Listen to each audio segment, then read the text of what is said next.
Meron pa tayong isang pick-up. Ito naman 2025 Nissan Navara Calibre X. Mileage is only 7,000 kilometers. Asking price is 1.338. Negotiable pa yun. 1,338,000. Urig-urig din. Makakapalang gulong. Stock from casa. Urig paint. Sariwan-sariwa. Ito yung kanyang loob. All leather. Power seats. Leather wrap steering wheel with control. Meron din siyang cruise control. Push start. 9-inch touchscreen monitor with Apple CarPlay and Android Auto. Tapos auto climate control aircon.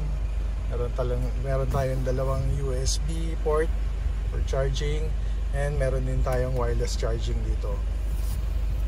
7-speed automatic transmission. Pagdating sa features, napakaraming safety features. Merong blind spot monitoring, lane departure, intelligent emergency brake, marami. Tapos dual front airbags, dual side airbags, kompleto, all power. Power windows, power side mirrors, power fold ng side mirrors. Tapos yung infotainment natin, naka 360 degrees camera na rin. So yung features nito halos pareho dun sa ating Triton na GLS. So yung second row, malinis na malinis din. Maayos yung mga upuan, walang punit. Halos hindi pa na upuan, wala pang lukot. Ceiling, malinis din, amoy bago pa. Meron din ditong USB port.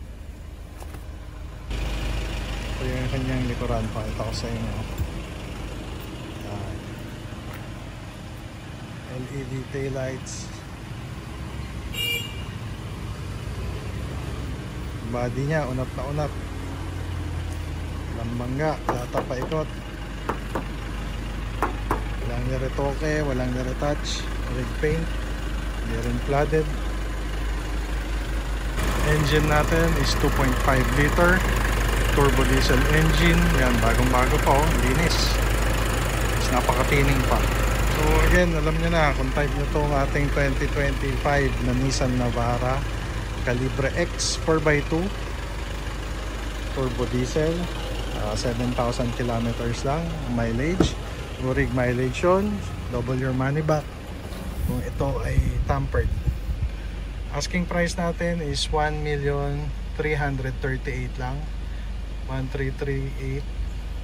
Negotiable pa yon. So wala na kayong ibang gagawin kundi tawagan kami or message nyo kami. Alright? This is Carboy. Out.